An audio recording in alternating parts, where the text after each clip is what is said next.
جب دنیا اپنی طاقت پر گھمنڈ کر رہی تھی۔ قیامت اگر آنی ہوتی تو کب کی آ چکی ہوتی۔ ہماری تجارت دیکھو، ہماری دولت دیکھو، کون ہمیں برباد کر سکتا ہے۔ جب بازاروں میں لوگ فقر سے چل رہے تھے۔ یہ غریب لوگ بس اللہ اللہ کرتے رہتے ہیں، مرنے کے بعد دوبارہ زندہ ہونا یہ کیسے ممکن ہے؟ بادشاہ اپنی سلطنت پر ناز کر رہے تھے۔ ہم نے محل کھڑے کر دیے، ریگستان کو شہر بنا دیا، ہم ہی سب سے طاقتور ہیں۔ اور دولت مند لوگ غریبوں کو فقیر سمجھ رہے تھے۔ محفلوں میں ایروگینس تھا، دل میں تکبر تھا اور زبانوں پر دنیا کا نشہ۔ لیکن اسی آسمان کے اوپر ایک ایسی حقیقت لکھی جا چکی تھی جسے نہ کوئی بادشاہ روک سکتا تھا اور نہ ہی کوئی دولت۔ پھر اللہ تعالیٰ نے نازل فرمائی ایک ایسی سورت جو انسان کے گھمنڈ کو توڑ دیتی ہے، جو جہنم کا منظر آنکھوں کے سامنے لے آتی ہے اور جنت کی وہ نعمتیں دکھاتی ہے جن کے سامنے دنیا کی ہر چیز چھوٹی لگنے لگتی ہے۔ هل أتاك حديث الغاشية؟ بھلا تم کو ڈھانپ لینے والی یعنی قیامت کا حال معلوم ہوا ہے؟ آج ہم سورہ الغاشیہ کے اس پیغام کو سمجھیں گے جو صرف سنا نہیں جاتا بلکہ روح کو ہلا کر رکھ دیتا ہے۔ مکہ کی گرم وادیوں میں رات دھیرے دھیرے اتر رہی تھی، بازار بند ہو رہے تھے، لیکن گناہوں کی محفلیں ابھی بھی زندہ تھی۔ کہیں شراب کے جام اٹھ رہے تھے، کہیں غرور بھری باتیں ہو رہی تھی۔ ان کی باتیں سن کر ہنسی آتی ہے، ان کے پاس نہ طاقت ہے نہ دولت، وہ بس سپنے دیکھتے رہ جائیں گے اور ہم راز کریں گے۔ اور کہیں غریبوں کا مذاق بنایا جا رہا تھا۔ تم لوگ مر کیوں نہیں جاتے؟ تم لوگ بس دھرتی کے بوجھ ہو۔ اور اسی شہر میں ایک شخص تھا جو انسانیت کو جہنم کی آگ سے بچانے کے لیے پریشان تھا۔ ہمارے پیارے آقا پروفٹ محمد صلی اللہ علیہ وسلم اکیلے غمگین امت کی فکر میں ڈوبے ہوئے، جب بھی وہ لوگوں کو اللہ کی طرف بلاتے تو لوگ ہنستے، مذاق اڑاتے اور کہتے، ہمیں قیامت سے مت ڈراؤ، ہم نے بہت دنیا دیکھ لی، اگر عذاب سچ ہے تو لے آؤ۔ مکہ کا ماحول تکبر سے بھرا ہوا تھا۔ دولت مند اور سردار خود کو سب سے بڑا سمجھتے تھے، انہیں لگتا تھا کہ یہ دنیا ہی سب کچھ ہے۔ لیکن پھر جب پورا شہر غفلت میں ڈوبا ہوا تھا، آسمان سے وحی کا نور اترنا شروع ہوا، ہوا کا ماحول بدلنے لگا، فضا میں عجیب سی خاموشی پھیل گئی اور اللہ تعالیٰ نے نازل فرمائی سورہ الغاشیہ۔ هل أتاك حديث الغاشية؟ بھلا تم کو ڈھانپ لینے والی یعنی قیامت کا حال معلوم ہوا ہے؟ ایک ایسی سورہ جو قیامت کے منظر کو آنکھوں کے سامنے زندہ کر دیتی ہے۔ وہ دن جب کچھ چہرے ذلیل ہوں گے، تھکے ہوئے، جہنم کی آگ میں جلتے ہوئے، اور کچھ چہرے خوشی سے چمک رہے ہوں گے جنت کی نعمتوں میں۔ یہ صرف ایک سورہ نہیں تھی بلکہ مکہ کے گھمنڈی لوگوں کے لیے ایک وارننگ تھی۔ اللہ تعالیٰ جسے کہہ رہا ہو، تم دنیا کی طاقت پر اتنا فخر کرتے ہو، ایک دن ایسا بھی آئے گا جب صرف میرا فیصلہ چلے گا۔ پھر سورہ شروع ہوتی ہے ایک ایسے سوال کے ساتھ جو انسان کے دل کو ہلا کر رکھ دیتا ہے۔ هل أتاك حديث الغاشية؟ بھلا تم کو ڈھانپ لینے والی یعنی قیامت کا حال معلوم ہوا ہے؟ یہاں الغاشیہ کا مطلب وہ چیز جو ہر طرف سے چھا جائے، یعنی قیامت، ایک ایسا دن جب پوری دنیا کو اپنی دہشت میں لپیٹ لے گا، نہ کوئی بادشاہ بچ سکے گا، نہ کوئی طاقت اور نہ ہی کوئی دولت۔ پھر اللہ تعالیٰ ہمیں اس دن کا پہلا منظر دکھاتا ہے۔ وجوه يومئذ خاشعة اس روز بہت سے منہ والے ذلیل ہیں۔ یہ وہ لوگ ہوں گے جو دنیا میں ایروگنس سے چلتے تھے، جو خود کو سب سے بڑا سمجھتے تھے۔ آج ان کی گردنیں جھکی ہوں گی، آنکھوں میں خوف ہوگا اور چہرے پر ذلیل ہونے کا درد۔ پھر اللہ تعالیٰ فرماتا ہے، عاملة ناصبة سخت محنت کرنے والے تھکے ماندے۔ یعنی دنیا میں انہوں نے بہت محنت کی، دولت کمانے کے لیے، نام بنانے کے لیے، لوگوں پر حکومت کرنے کے لیے، لیکن آخرت میں ان کی ساری محنت برباد ہو چکی ہوگی، کیونکہ انہوں نے اللہ کے لیے نہیں، اپنے گھمنڈ کے لیے زندگی گزاری۔ پھر اللہ تعالیٰ جہنم کا منظر دکھاتا ہے۔ تصلى نارا حامية دہکتی آگ میں داخل ہونا۔ سوچو، وہ لوگ جو دنیا میں محلوں میں رہتے تھے آج آگ کے حوالے کر دیے جائیں گے، نہ کوئی مددگار ہوگا اور نہ ہی کوئی دوست۔ آگ اتنی سخت ہوگی کہ جسم کی کھال تک پگھلنے لگے گی۔ پھر اللہ تعالیٰ فرماتا ہے، تسقى من عين آنية ایک کھولتے ہوئے چشمے کا ان کو پانی پلایا جائے گا۔ جب جہنمی پیاس سے تڑپیں گے تو انہیں پانی دیا جائے گا، لیکن وہ پانی راحت نہیں دے گا، وہ اتنا گرم ہوگا کہ ہاتھوں کو جلا دے گا، پانی اندر جاتے ہی ہاتھوں کو چیر دے گا۔ اور یہ وہ لوگ ہوں گے جو دنیا میں اللہ کی باتوں کا مذاق اڑاتے تھے اور کہتے تھے، آخر عذاب ہے کہاں؟ لیکن اس دن ہر مذاق ختم ہو چکا ہوگا، صرف حقیقت باقی ہوگی۔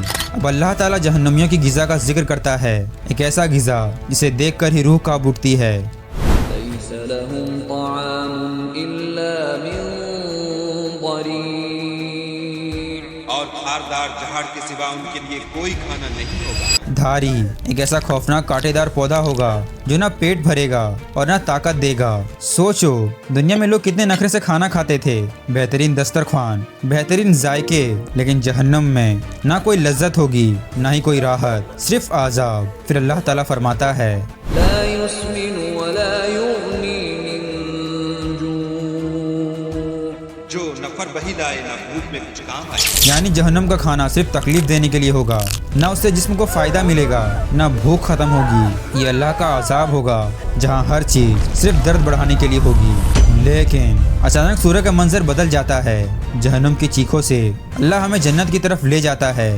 وجوه يومئذ ناعمة اور بہت سے منہ والے اس روز شادماں ہوں گے۔ یہ وہ لوگ ہوں گے جو دنیا میں اللہ کے سامنے جھکتے تھے، جو چپکے چپکے تہجد میں روتے تھے، جو گناہ سے بچنے کی کوشش کرتے تھے۔ آج ان کے چہرے نور سے بھر چکے ہوں گے، نہ کوئی ڈر ہوگا، نہ کوئی غم اور نہ ہی کوئی تکلیف ہوگی، صرف سکون۔ پھر اللہ تعالیٰ فرماتا ہے لسعيها راضية اپنے اعمال کی جزا سے خوش دل۔ یعنی دنیا میں جو عبادت انہوں نے کی، جو صبر کیا، جو آنسو اللہ کے لیے بہائے، آج انہیں اس کا انعام مل چکا ہوگا۔ اور پھر اللہ تعالیٰ جنت کا منظر دکھاتا ہے، ایک ایسی جنت جہاں نہ موت ہوگی، نہ تھکان اور نہ ہی کوئی دکھ، ہر طرف نعمتیں ہوں گی، نور ہوگا اور اللہ کی رحمت ہوگی۔ ذرا غور کریے، ایک طرف جہنم جہاں کھانا بھی عذاب ہے، اور دوسری طرف جنت جہاں ہر چیز سکون اور رحمت ہے۔ اللہ تعالیٰ انسان کو چوائس دکھا رہا ہے کہ اب فیصلہ تمہارے ہاتھ میں ہے کہ کیا تم گھمنڈ کا راستہ چنتے ہو یا اللہ کی اطاعت۔ اور پھر سے ہمیں اللہ تعالیٰ جنت کے اندر کا منظر دکھاتا ہے، ایک ایسا منظر جسے انسانی آنکھ کبھی امیجن بھی نہیں کر سکتی۔ في جنة عالية بہشت بری میں لا تسمع فيها لاغية وہاں کسی طرح کی بکواس نہیں سنیں گے۔ سوچو دنیا میں ہر طرف شور ہے، جھگڑے، گالیاں، جھوٹ اور دھوکہ۔ کبھی لوگ دل توڑ دیتے ہیں، کبھی الفاظ زخم بن جاتے ہیں۔ لیکن جنت ایک ایسی جگہ ہوگی جہاں کوئی بھی ٹاکسک بات نہیں ہوگی، اور نہ ہی وہاں کوئی چیخے گا اور نہ ہی کوئی کسی سے نفرت کرے گا، صرف سکون اور صرف سلامتی ہوگی۔ ہر طرف فرشتے سلام کر رہے ہوں گے۔ پھر اللہ تعالیٰ فرماتا ہے فيها عين جارية اس میں چشمے بہ رہے ہوں گے۔ ریگستان میں رہنے والے عرب کے لیے پانی سب سے بڑی نعمت تھا، اور اللہ انہیں بتا رہا ہے کہ جنت میں پانی صرف ایک چشمہ نہیں بلکہ ہر طرف بہ رہا ہوگا، صاف، ٹھنڈا، نور جیسا چمکتا ہوا، نہ کبھی ختم ہونے والا اور نہ ہی گندا ہونے والا۔ پھر اللہ تعالیٰ فرماتا ہے فيها سرر مرفوعة وہاں تخت ہوں گے اونچے پیچھے۔ یہ عام کرسیاں نہیں ہوں گی بلکہ عزت اور شان کی نشانی ہوگی۔ وہ لوگ جو دنیا میں اللہ کے لیے جھکتے تھے، آج اللہ انہیں بلند مقام عطا فرما رہا ہوگا۔ پھر اللہ تعالیٰ جنت کی مہمان نوازی کا ذکر کرتا ہے، وأكواب موضوعة اور آپ خورے قرینے سے رکھے ہوئے، ونمارق مصفوفة اور گاؤ تکیے قطار کی قطار لگے ہوئے۔ یعنی جنتی جو چاہے ان کے سامنے حاضر کر دیا جائے گا، نہ کسی کو ویٹ کرنا پڑے گا اور نہ ہی کسی کو تھکان ہوگی، ہر خواہش ترنت پوری ہو جائے گی۔ پھر اللہ تعالیٰ فرماتا ہے وزرابي مبثوثة اور نفیس مسندیں بچھی ہوئی، یعنی آرام ہی آرام، سکون ہی سکون۔ اور پھر أفلا ينظرون إلى الإبل كيف خلقت یہ لوگ اونٹوں کی طرف نہیں دیکھتے کہ کیسے عجیب پیدا کیے گئے ہیں۔ عرب کے لوگ روز اونٹ دیکھتے تھے، سفر میں، ریگستان میں، لیکن اللہ نے ایک سمپل چیز کو ہی دلیل بنا دیا۔ سوچو ایک ایسا جانور جو ریگستان کی سخت گرمی برداشت کر لیتا ہے، کئی دن بنا پانی کے چل سکتا ہے، بھاری بوجھ اٹھاتا ہے اور پھر بھی زندہ رہتا ہے، کیا یہ سب خود بخود ہو گیا؟ نہیں، یہ اللہ کا پرفیکٹ کریشن ہے۔ پھر اللہ تعالیٰ فرماتا ہے وإلى السماء كيف رفعت اور آسمان کی طرف ایک ایسا بلند کیا گیا ہے۔ سوچو یہ آسمان جس کا کوئی پلر نظر نہیں آتا، جو ہمارے اوپر اتنی پرفیکشن سے قائم ہیں، دن میں سورج، رات میں چاند اور ستارے، سب ایک پرفیکٹ سسٹم سے چل رہے ہیں۔ اگر اللہ چاہے تو ایک سیکنڈ میں سب کچھ ٹوٹ کر بکھر جائے۔ پھر اللہ تعالیٰ فرماتا ہے وإلى الجبال